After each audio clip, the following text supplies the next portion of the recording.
ada yang sudi menolong saya. Tidak ada yang datang. Saya dilupakan. Sudah berapa lama saya di sini?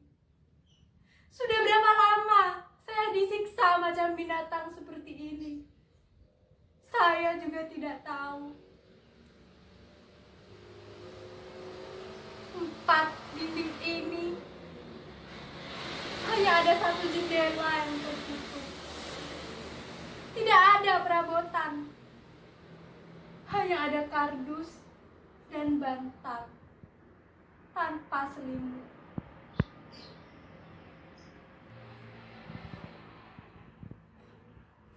Mudasir, kaukah itu Mudasir? Mudasir, bagaimana bisa masuk ke kamar ini? Mudasir, ini saya, Atika, istrimu. Dulu, kau mengantarkanku ke Jakarta. Kita berpisah di Bandara Soekarno-Hatta, Cengkareng. Setahun lebih, kita selalu berkirim surat. Tapi setelah musibah datang, surat-suratmu tak datang lagi.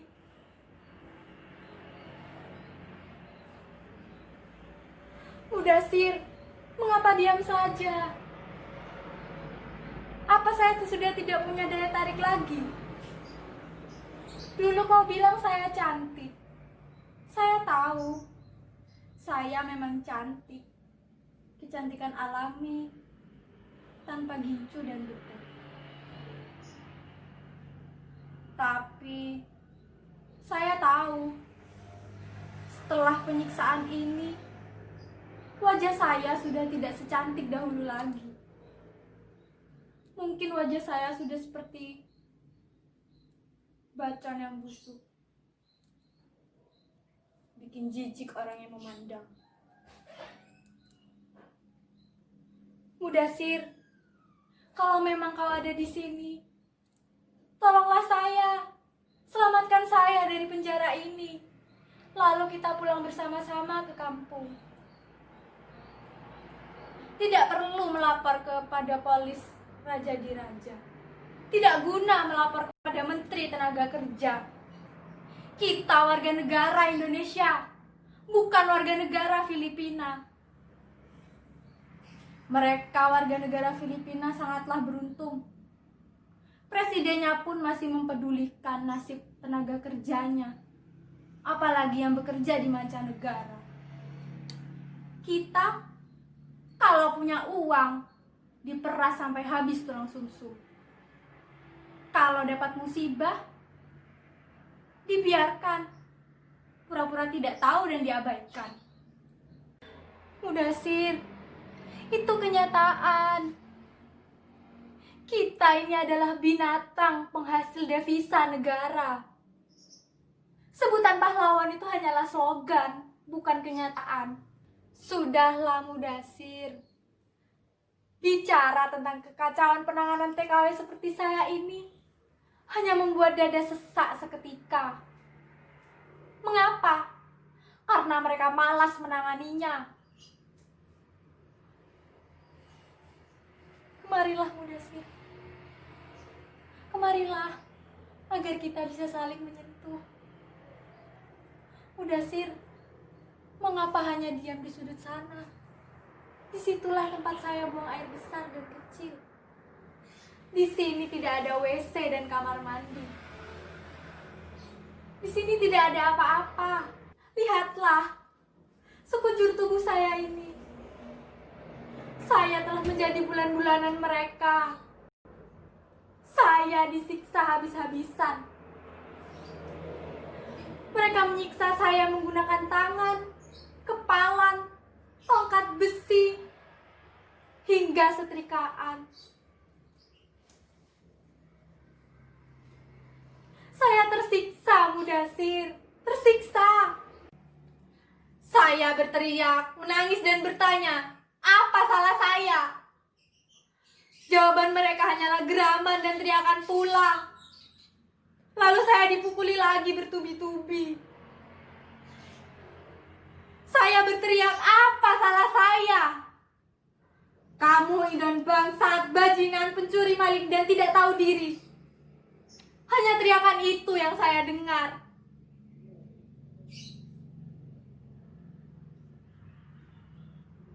Mungkin saya memang pantas disebut anjing. Lihatlah, tubuh ini, luka-lukanya sudah mengering. Mungkin sudah sebulan lebih saya berada di dalam sini. Mereka memberi saya makan 1 kali sehari dengan menggunakan piring dan gelas yang kotor. Saya memang pantas disebut anjing. Kekuatan hukum nampaknya sudah tidak berlaku lagi dalam hal ini. Mereka lebih sering pilih kasih dan membela sesamanya. Tidak mungkin mereka membela anjing seperti saya. Tapi Mudasir, demi Tuhan, saya tidak mencuri. Saya bukan pencuri seperti yang mereka katakan. Saya bekerja dengan hasil jerih payah saya sendiri.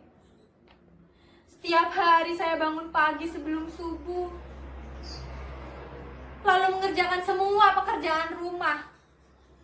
Saya lakukan itu dengan hati gembira dan ikhlas. Pada bulan ke-13, majikan lelaki saya menghampiri saya. Malam itu nampaknya dia mabuk. Nyonya dan anak-anaknya sedang pergi keluar kota dan menginap di rumah famili di sana. Majikan lelaki saya mendatangi saya di kamar. Saya ketakutan dan gemetar. Lalu dia berbaring di ranjang. Saya buru-buru duduk di kepala ranjang dengan tubuh gemetar dan duduk meringkuk. Lalu dengan isyarat tangannya, dia menyuruh saya untuk berbaring di sebelahnya. Saya menggelengkan kepala. Saya ketakutan. Lalu dia bangkit. Saya pikir dia akan menerkam saya. Tapi untunglah tidak ada yang terjadi pada malam itu. Dia berjalan menuju pintu dan menatap saya dengan mata yang menyala-nyala. Lalu dia pergi menjauh. Seketika itu juga, saya langsung menutup pintu itu rapat-rapat dan menguncinya. Saya menangis dan bersyukur kepada Tuhan. Tidak ada yang terjadi pada malam itu. Saya selamat dari perkosaan majikan saya.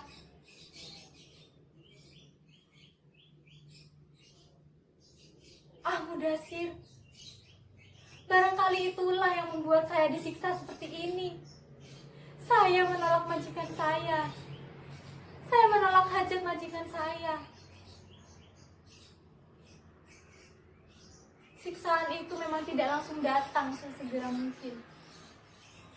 Tapi lambat laun, majikan lelaki saya mulai menuduh saya mencuri uangnya. Dia kehilangan uang dan saya yang dituduh. Lalu seketika itu juga, Nyonya memukuli saya dan menyiksa saya. Begitu pula dengan anak lelaki mereka. Lalu, pada bulan ke-16, pada saat itu nasib saya ditentukan.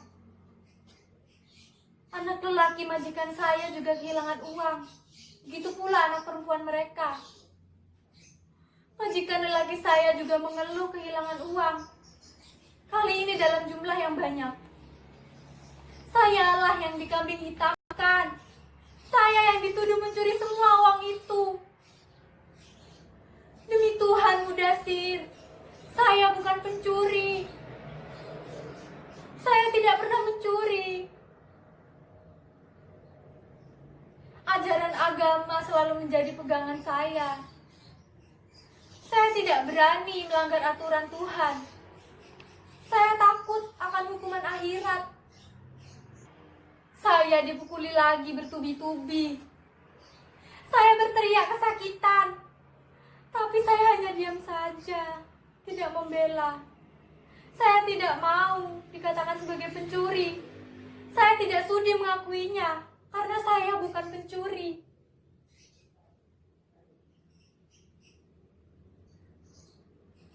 Tapi, ada apa dengan bangsa ini? Dulu mereka adalah bangsa yang serumpun, selalu menjaga sopan santun, dan banyak meminta bantuan orang Indonesia. Dalam tempo yang singkat, bangsa ini menjadi kaya raya. Mereka sudah jauh lebih maju. Mereka tidak membutuhkan kita lagi. Pekerjaan kasar sudah bukan menjadi bagian dari mereka. Para imigranlah yang mengerjakan semuanya. Bagian mereka hanyalah memikirkan bisnis dan memikirkan kemajuan diplomasi politiknya. Modal ia tanam di mana-mana. Modal asing juga mulai banyak berdatangan. Sukses bertubi-tubi membuat mereka percaya diri. Tapi mereka sadar, mereka tidak punya kesenian dan kebudayaan asli seperti kita. Lalu dengan uang, mereka mempekerjakan para seniman dari Indonesia. Mereka juga banyak mengambil kesenian dari Indonesia. Flora dan fauna juga termasuk. Semua mereka akui dengan yakin bahwa itu semua adalah milik mereka. Mereka beranggapan bahwa dengan uang mereka bisa mendapatkan segalanya. Dengan uang mereka bisa menyiksa semua orang. Mereka bisa menyiksa siapa saja. Mereka tidak takut lagi kepada hukum. Bagaimana tidak? Dengan uang, hukum sudah tidak mempan. Hukum bisa dibungkam dengan uang. Mudasir, mengapa diam saja? Kau tidak percaya saya? Demi Tuhan saya bersumpah saya masih suci, Mudasir. Saya sesuci Dewi Sinta. Tidak ada yang berani mengambil kehormatan saya. Lelaki satu-satunya hanyalah engkau bagi saya. Saya akan mempertahankan kesetiaan ini, walaupun nyawa taruhannya. Jangan pergi, Mudasir. Jangan tinggalkan saya. Kamu adalah harapan satu-satunya saya. Nyata atau tidak, itu tidaklah penting. Bagi saya, kamu adalah satu-satunya harapan. Saya tahu kamu marah ketika saya pergi meninggalkanmu pada usia pernikahan kita yang 3 bulan. Tapi itu semua saya lakukan untuk mengumpulkan modal di masa depan. Saya bisa mendapatkan gaji 5 kali lipat di negeri ini. Dan itu sangat menggiurkan. Ya, memang menggiurkan. Tapi dengan resiko yang besar. Tapi saya bertekad, saya bisa menahan semua godaan itu. Ajaran agama menjadi pedoman. Nasihat orang tua dan ikrar pernikahan kita menjadi pegangan. Mudasir, bagaimana Mak dan Bapak? Mereka sehat-sehat kan? Bagaimana esok Bapak? Asma Mak bagaimana?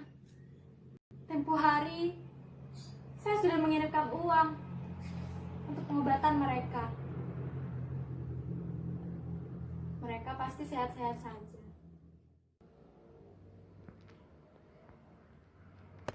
Mudasir, kamu dengar itu? Ada suara langkah kaki. Tunggu sebentar. Tolong, tolong, tolong saya perempuan, tolonglah saya, dengarlah teriakan saya, tolong.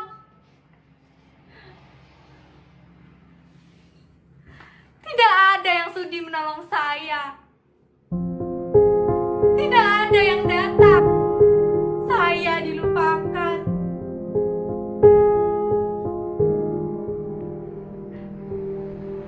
Mudasir, Mudasir, kamu di mana? Kamu pergi juga. Semuanya pergi. Semuanya tega meninggalkan saya. Tidak ada yang sudi menolong saya.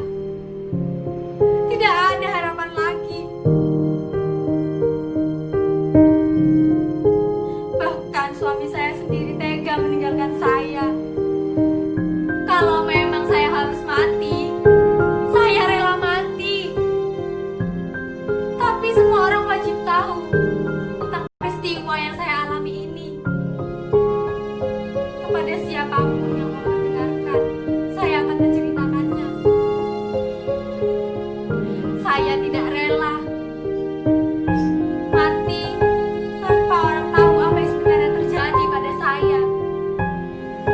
Nasib manusia bukan ditentukan oleh manusia lain, tapi oleh Tuhan yang Maha Esa. Saya dianiaya tanpa sebab dan penjelasan. Adilkah itu? Tapi saya lelah meminta pertolongan. Tidak ada yang datang. Tidak ada yang sudi menolong saya. Seharusnya masyarakat mencurigai. Bisa saja ini terjadi pembunuhan. Apa yang saya alami ini bukan pembunuhan biasa. Ini adalah pembunuhan mental, pembunuhan politik. Kita seringkali dianggap sebagai binatang agar rasa percaya diri kita hilang. Kita sering dilecehkan tanpa sanggup membela diri. Tolong, tolong, tolonglah kami semua. Kami di pinggir jurang. Tolong, tolonglah kami. Jangan jadikan kami sebagai ongol-ongol.